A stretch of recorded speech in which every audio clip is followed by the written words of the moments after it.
Hello, everyone. My name is Wendy Beckman, and I am a registered dietitian with the New York State Office for the Aging and SNAP-Ed New York. Thanks for joining me today on What's Cooking with Wendy. Today, I'm going to be making a Northwest apple salad, and we'll be posting a link to the recipe in the chat box. You can also find the recipe on the SNAP-Ed New York website at www.snapedny.org. Now, before I start putting the recipe together, let's look at the My Plate graphic here.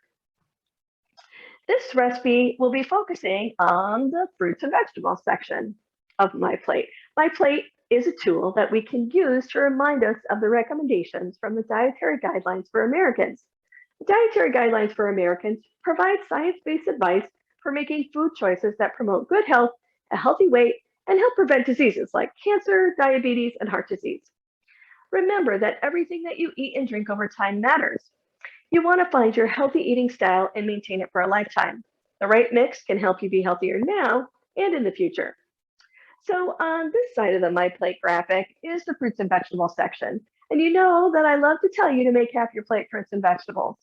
Now, once we get into this recipe, you're going to see how colorful it is. Making half of your plate fruits and vegetables is a great way to add more color to your diet. Fruits and vegetables are full of vitamins and minerals and fiber and water. All of those components can help us to stay healthier longer. Many of the colors in fruits and vegetables are what contain the disease-fighting properties of the plant. So the more colors that you can add into your plate, the more disease-fighting compounds will get into your body where they can do the work of keeping you healthy. So this recipe will be focusing on the fruit part of the plate. Since it's apple season in New York State, I thought that this would be a great recipe to highlight. I think it would be a really nice side dish for a holiday meal. I don't know about your family, but my family loves their holiday treats, so I like to bring something healthy with me during our holiday gatherings, and that way I know that I'm always going to have some healthy fruits and vegetables to choose from. Now, another great feature of this recipe is that it goes together rather quickly, so it's a great option for the busy holiday season. And before we start reviewing the recipe, remember to wash your hands with soap and water for at least 20 seconds or use an alcohol-based hand sanitizer like I have here before you start preparing any food. And I think everybody has this on hand now because of the pandemic. So let's look at the ingredients. The recipe serves 4, so you can easily double or triple the recipe if you want to bring the dish to a holiday gathering. Here I have 2 medium apples. The recipe calls for 2 green apples, but I decided to use 1 green and 1 red apple. I have a Granny Smith apple and a Fuji apple.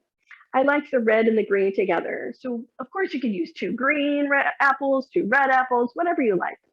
The green Granny Smith apple is a little more tart and the Fuji apple is a little bit sweeter. And you can use whatever you prefer and whatever you like with your taste. I also have 2 tablespoons of dried cranberries, and you can use dried raisins or dried currants. I am using the cranberries because that's what I had in my pantry. I have 3 tablespoons of plain low-fat yogurt. I'm using Greek yogurt, and I have 1 tablespoon of whole shelled walnuts. These are actually chopped up now, but you can use whole ones, you can use the chopped up ones, whatever you have. Now, the recipe calls for toasting the nuts before adding them to the recipe. I toasted the nuts ahead of time by putting them in a small skillet over low heat and toasting the nuts until they were golden brown. You just don't want to leave them in the pan for too long or they're going to burn. I already did that. And you want to mix them constantly while they're over the heat. And after they've been toasted, you're going to let them cool before chopping them or crushing them up and adding them to the other ingredients. So they actually have a really neat smell to them now that they've been toasted. So I think it's going to add a really nice flavor to this recipe. Now, if you use plain Greek yogurt, the consistency will be thicker than regular yogurt. And the recipe calls for regular yogurt, but I'm going to use the Greek yogurt. Plain Greek yogurt is a good substitute for sour cream with a lot less fat. Remember that the low-fat or fat-free options are better for heart health. So check the labels of the yogurt that you're buying before you purchase it. I also have here an optional ingredient of 1 teaspoon of honey. If you choose to use the honey, yes, it's added sugar, but per serving, it comes out to only 1 teaspoon of honey. which is only about 6 grams of carbohydrates. And that is a lot less added sugar than other sweet desserts. This is a nice way to have a side dish that is not too sweet, but it's still full of vitamins, minerals, and fiber. Another option is to use vanilla yogurt. Depending on the brand that you use, you might end up with less added sugar that way, but make sure you read the nutrition facts label. Some commercial yogurts have lots of added sugar, so look for the brands with the least amount of added sugars. So first, let me prepare the apples, and I wash them first by running them under water from the tap and then drying them off. I like to cut the apples into 4 pieces by cutting around the core. Just get rid of the core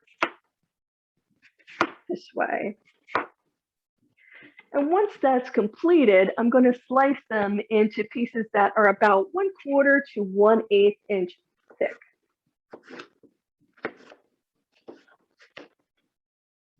And you want to make sure that you keep your fingers out of the way of your blade while you're cutting, because you don't want to cut your little fingers off. Now, I just had my knife sharpened, and one of the things to keep in mind is that a sharp knife is actually safer than a dull knife. Now, I know that that seems sort of counterintuitive, but the problem with dull knives is that you're much more likely to sort of stab at whatever you're trying to cut, and you're much more likely to have the knife slip on you. And when that happens, you might get into your fingers or into your hand when you didn't intend to do that. So remember that if you have a knife that is not very sharp, you just want to be extra careful with it. And also, one of the things that you can do with your knives is wash them by hand. If you wash your knives by hand, they're going to stay sharp a lot longer. And it's just going to end up being a little bit easier for you to use your knife in the future if it doesn't have a lot of dings in it. So a lot of times what causes knives to be dull is that they start getting burrs on the side, and then you don't have a nice sharp blade, and then it's much more difficult to cut things up. So we're going to just continue cutting those up, and we have one more piece left. So we're going to do that. Good. And that's all of those apples. So you can either cut those apples into slices like I did, or you can cut them into chunks, whatever is easier for you. So now that they're cut, I'm going to add all the sliced apples to the bowl, and I'm going to add 1 teaspoon of lemon juice to the apples. Now, the recipe doesn't call for this, but I find that it helps to keep the apples from getting brown. So I'm going to add the lemon juice, and then I'm going to just sort of toss that together. And then I am going to drain this extra lemon juice off. I find that if you just toss the apples with that and then drain most of the apple juice off, it really does not, or the lemon juice off, it doesn't really change the taste of the dish at all. You really can't notice that it's in there. And that looks pretty good. So once they're well coated, now we can start adding some of the other ingredients. So let's see, what's next is the yogurt. So let's add the yogurt first. Helps to have a spatula to try to get all that yogurt out of there. And then I can add the dried fruit. And those are the cranberries. So let's do that. We're going to mix all of those together. So that is looking pretty good. Want to sort of incorporate that. The yogurt also is a little bit acidic, just like the lemon juice is, and that will also help to keep the apples from browning. And so your salad will always look nice and fresh. Now, this honey is an optional recipe, part of the recipe. And if you want to add it, this is where you're going to add it now. What you would do is add the honey to the nuts and then mix them together. I'm actually just going to add them separately. There's the nuts. I'm going to add a tablespoon of honey, and then we can just mix those things together and make sure that they're nice and well incorporated. And that honey is just going to add a little tiny bit of sweetness. And like I said, if this is consists of 4 servings in this bowl, that tablespoon of honey is really going to be a minimal amount of added sugar for any one of the servings. All right, and that is it. So that is it. And I see that that's how quickly it comes together. And I'm going to put some of this in a bowl so that you can see how colorful it is. There's some of the fruit in there. And I think that it really makes a nice, healthy holiday dish. And hopefully you can see that there. You can see the different color apples and the cranberries and the walnuts all together. So I hope that this recipe gave you some ideas on how you can make half of your plate fruits and vegetables. Add some more fruits and vegetables to your holiday meals.